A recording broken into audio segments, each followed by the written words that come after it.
All right, hello, unapologetic gang. So it's really funny today that we're talking about forgiveness, that where the name is unapologetically, but we're not unapologetic about anything, but we're unapologetic about being lovable and being someone to cherish and love. With that comes a lot of life lessons and things that we have to learn for ourselves. So it's important that we understand what forgiveness will look like for us.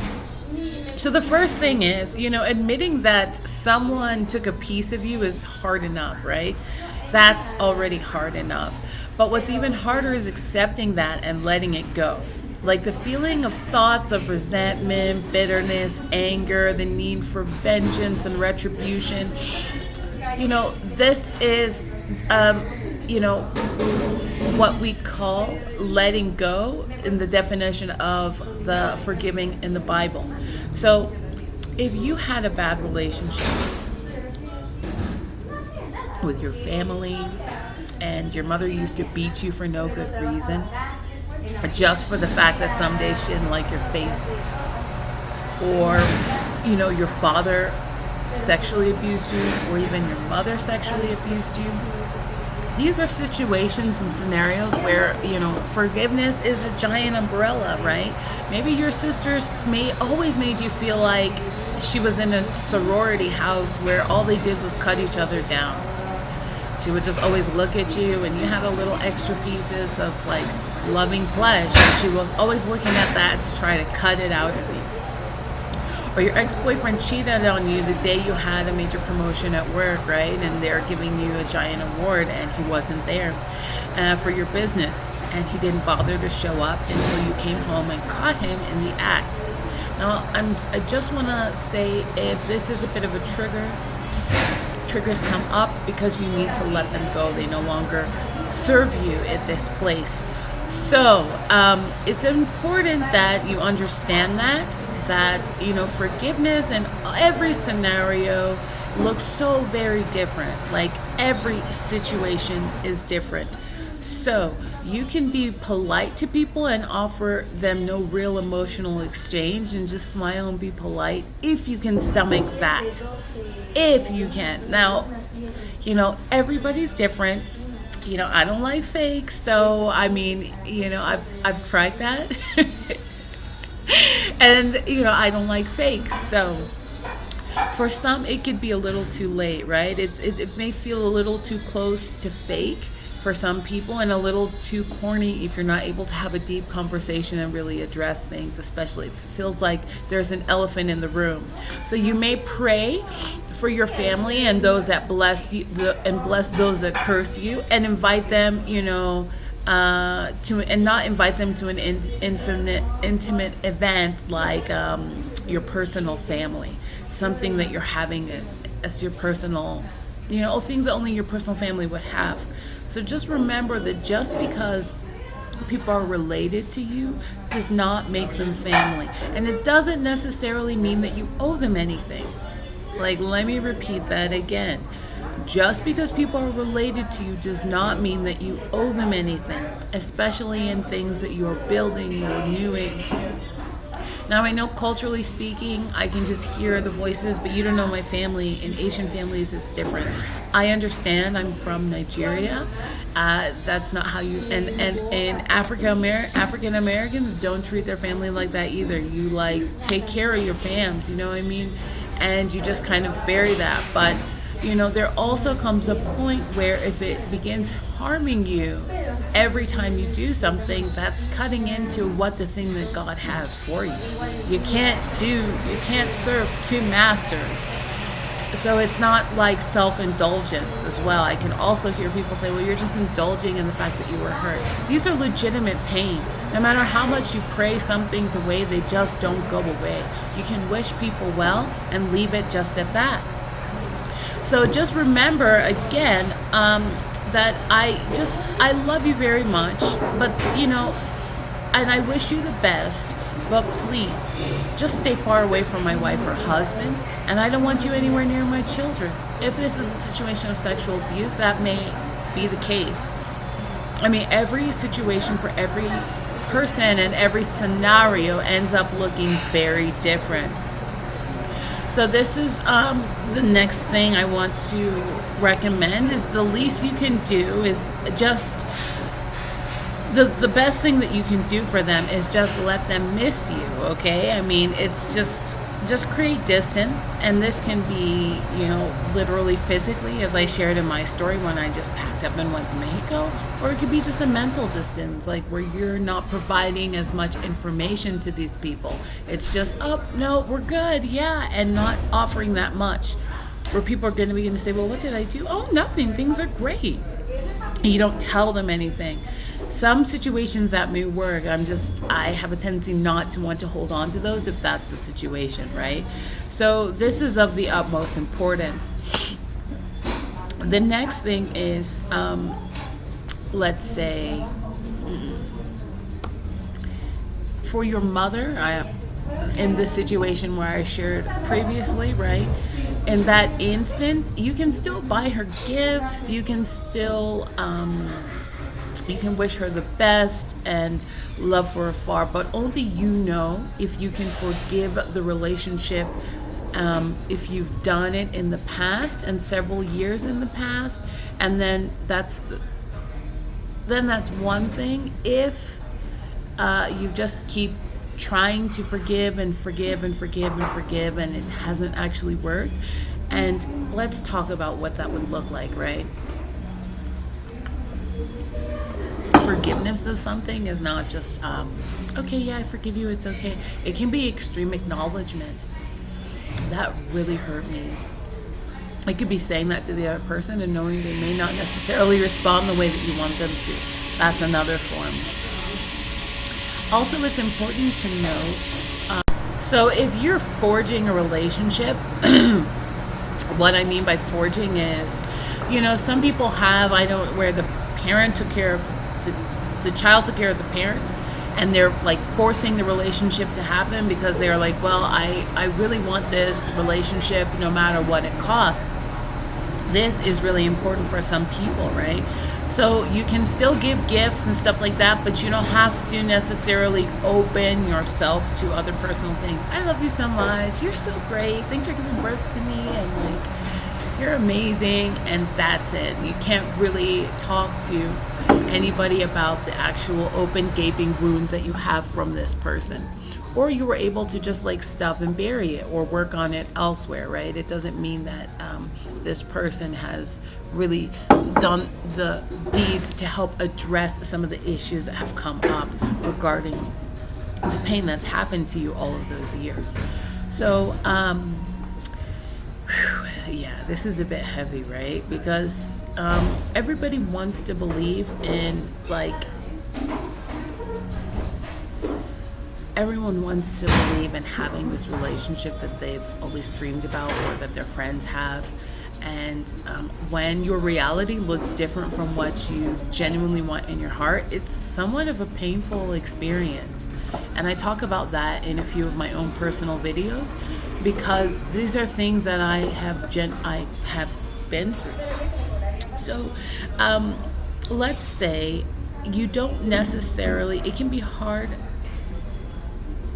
believing each time that people are going to change. Well, maybe people change. I really want this and I tried really hard and bending over backwards, and maybe if I just gave them a few extra things a little bit longer or something like that, that would have been the situation. But maybe if I just said I love you one extra time, this person would change.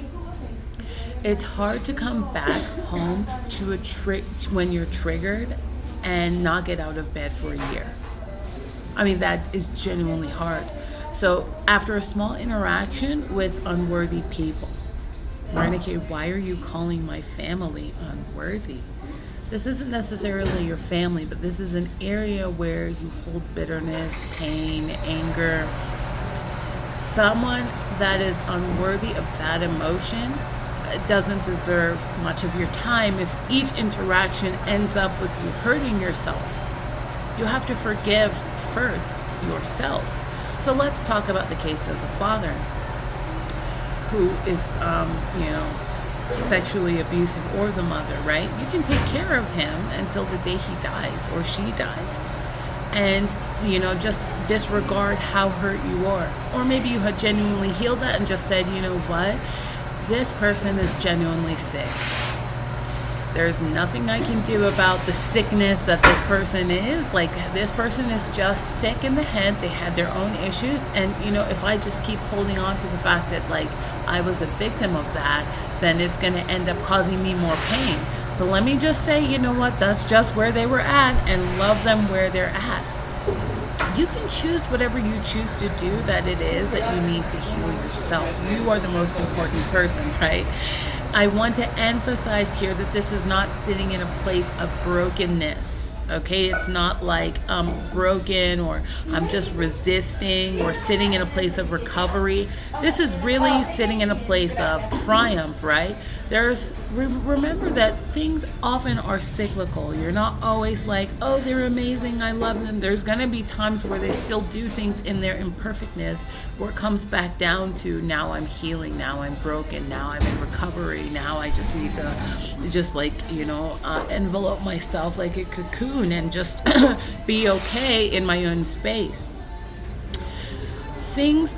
Because that cyclical energy ends up ping-ponging back, you may feel one way one day and one day the next, right? That you're just in a place, again, of woundedness. It doesn't mean that you're not healing. It's just that you're in a place of stepping into your divine assignment. So this means that you can recognize and know that you do not and cannot play with an assignment that has been written over your life by God. If you were meant to do something and the one time you're really happy, you end up getting that text message from that family that says, oh yeah, the people you're not talking to actually came into my house. They told us you weren't here. They have this undertone of something. Sometimes it's best just to forgive them and say, you know what? I love them. I can't play that game. I wish them the best. I'm going to have to turn off my phone. This means you're not in a space to play the games and around with those who will, and sometimes it's a straight attack. It's so subtle. It's like quiet things that are done, not overtly, just like kind of calm things, quiet jabs to make sure that you're harmed.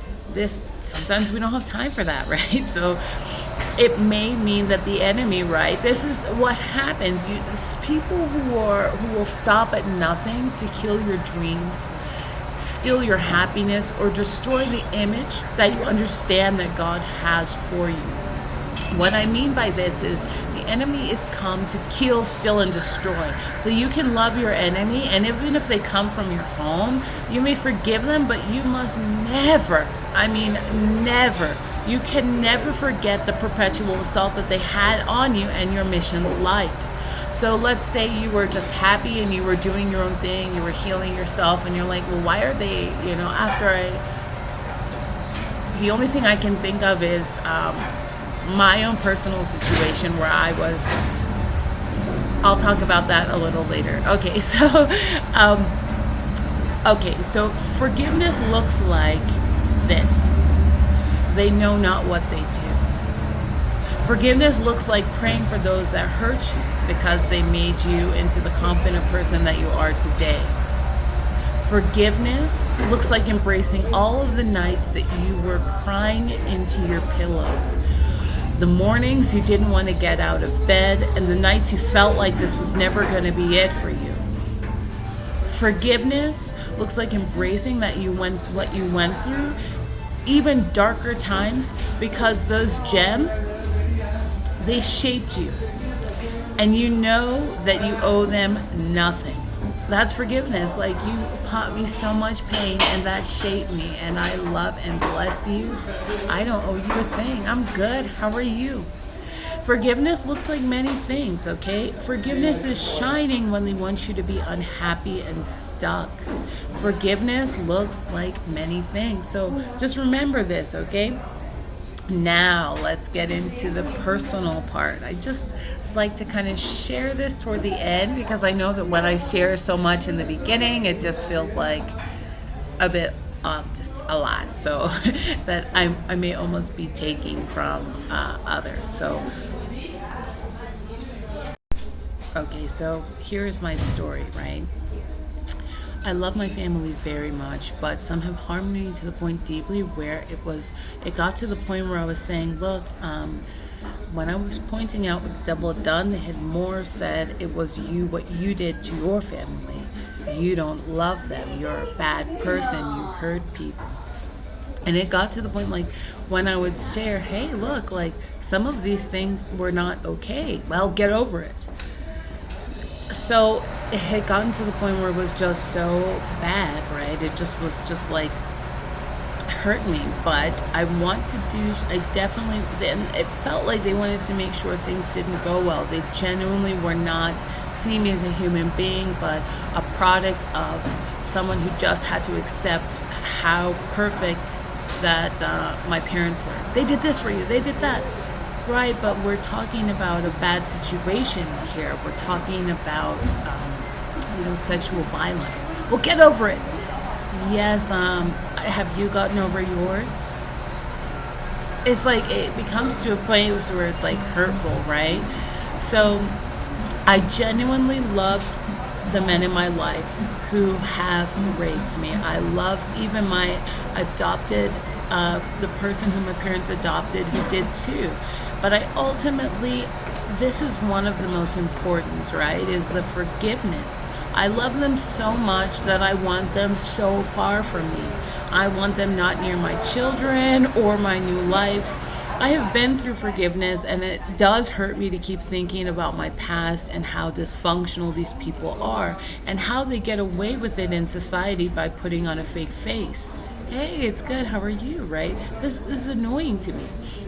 But I wish them the best. It doesn't mean that I'm going to stop what I'm doing to go and visit them and taking in the philosophy as living as if it were my last week on earth. No, it's not. I love them enough that for whatever it is that they think it is or I did come into an existence and disrupt their lives, to figure their own lives out on their own without any interference from me. So I forgive you, and you know not what you do. So just handle your business over there.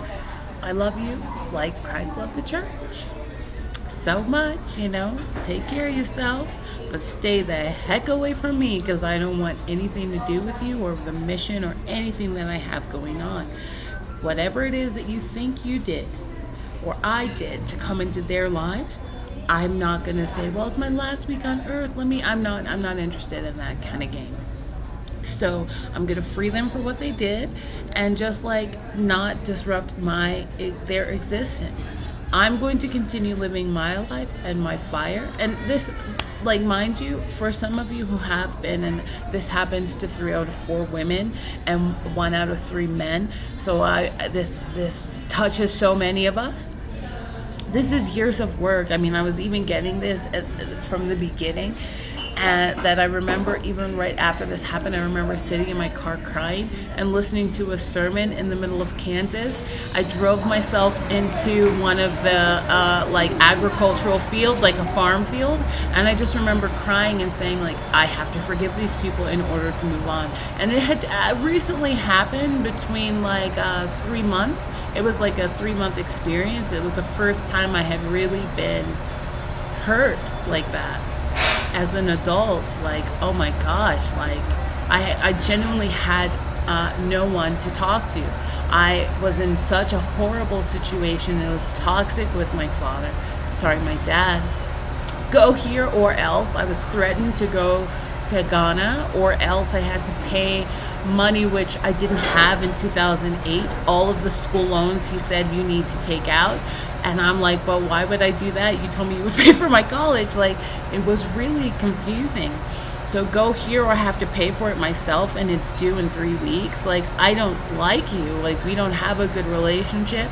You slapped me across the face and now, before I knew, like a month or 2 later, you're going to beat me? Like, literally hold my head and punch? Like, why would I go there? I mean, I really had no other choice and really no one to turn to. So I felt if we had open communication in the household, if there were other issues erased, if there was a space where we could discuss things, where we could be healthy.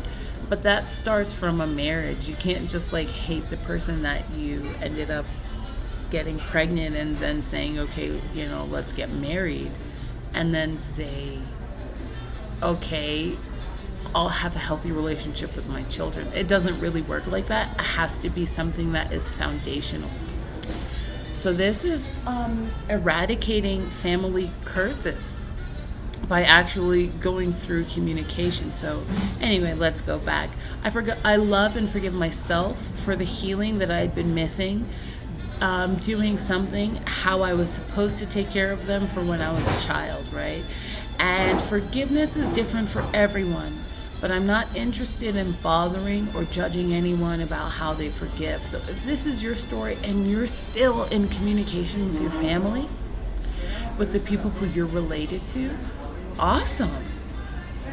If you're not talking to them, okay, I support you. Everybody's walk is different.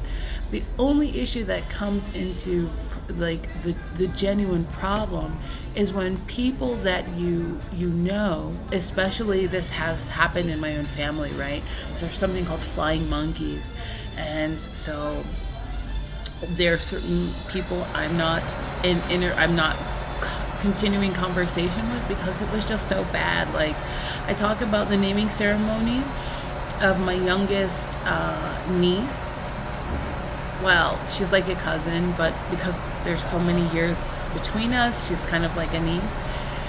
And it was so bad. My mom had a gift. She didn't even want to give it to me. She's like, oh, I bought you some boots. Which do you want? I was like, oh, well, I have black ones. I want those. Well, wait. And she was hiding it from me. I had actually been through hell and back. And I spent everything I had after losing 2 jobs.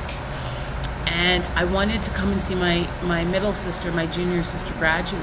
And I was like, okay, I'm really excited. I just want to be there for her. I want her to know I support her. I may be going through hell, but like, I'm really happy for her.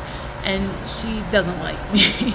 She just is like, you always cause problems, and my mom's like, you drain resources from the family. So I don't want to be in a situation where if me saying, listen, I need help, or things happen, right? You accidentally lose your key. It doesn't mean you receive extreme abuse for a long time. So I just stayed away. And now all of a sudden it's like, oh, I love you so much. But I know, and I can see past this, it's just a ticking time.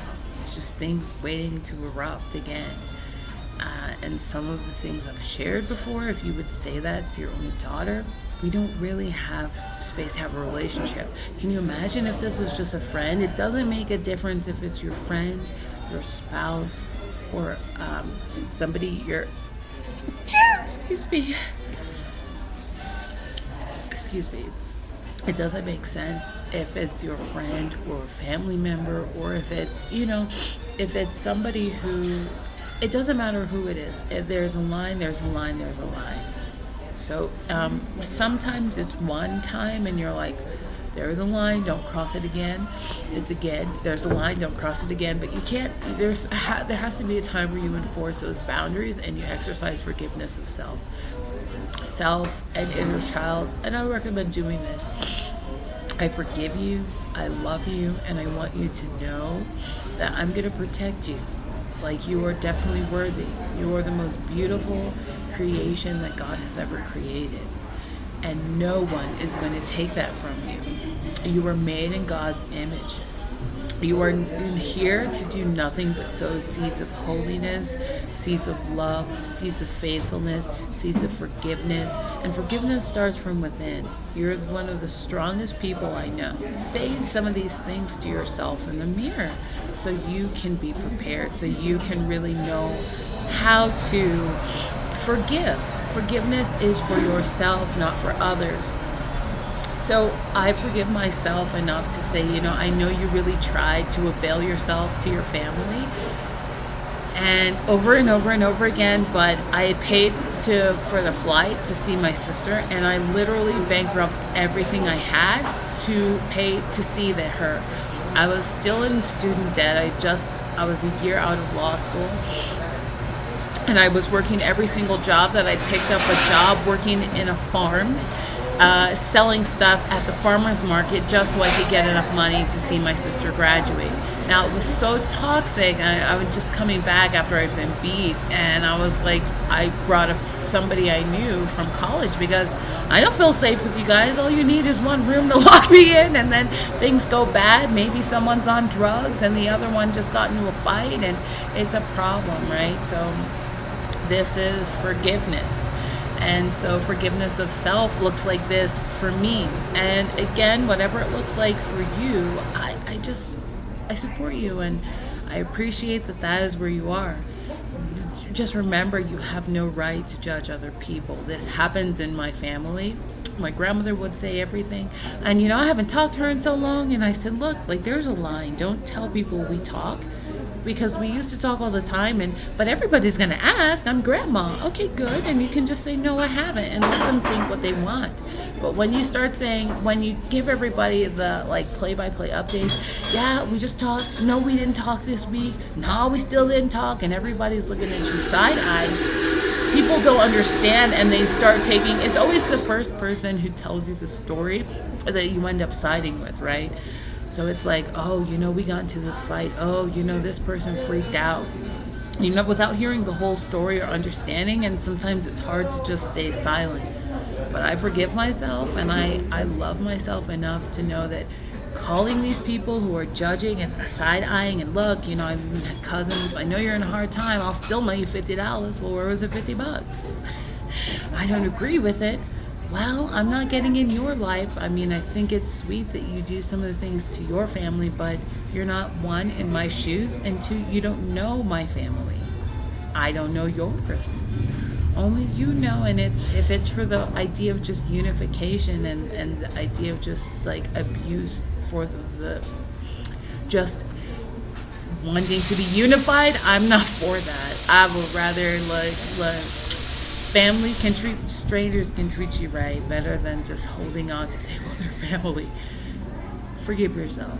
Forgive them. They know not what they do, and leave them alone. It doesn't mean serve them for the rest of your life. You have plan and purpose, and you have destiny that you need to do, and it just meant accepting the hurt that happened one or two times and moving on from it.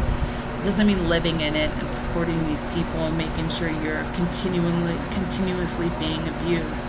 Now, if you want to support these people, I recommend you can do this after you have gotten to the place where you have been asked to be.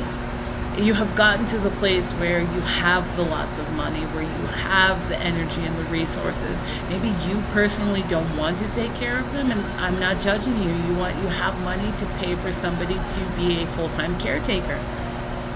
Now, if God has said, look, I need you to help feed children, and you said, no, but I have to take care of my mom, that's an offense to what God's plan for your life. If God said get up and go now, every elevation, every breakthrough relies upon obedience to the Holy Spirit. You're not obedient, you can't really do what you can't get there. You can't get to the land where you have been asked to work.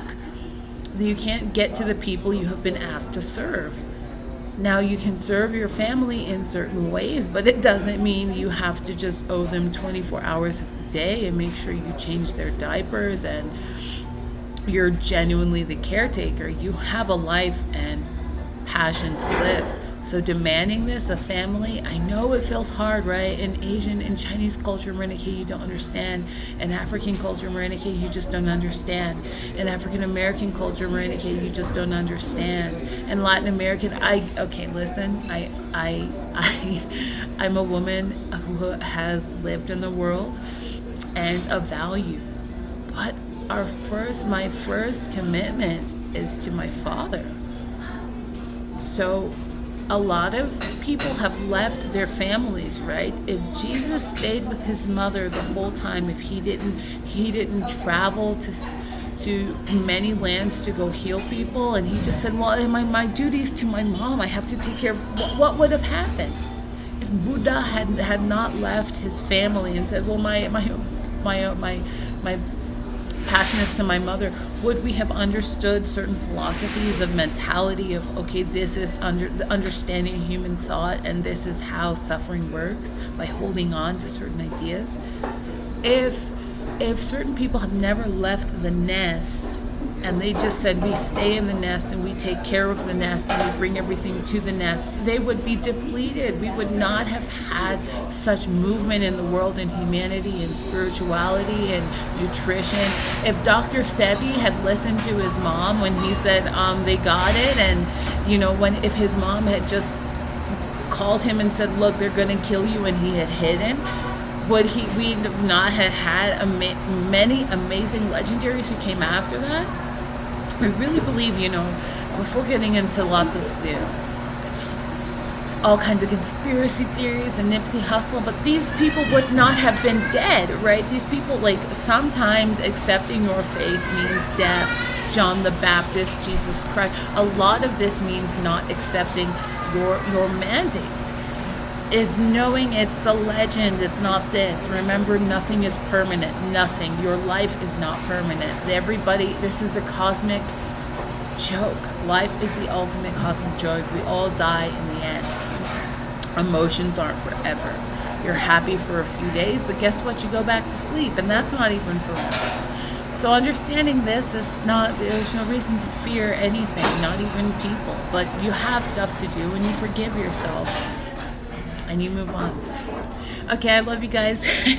This was really long and but personal, and it's real, and forgiveness is a daily cultivation. Really, it is just so much work personally, but I'm so happy to serve you guys, and I look forward to hearing from you the next time.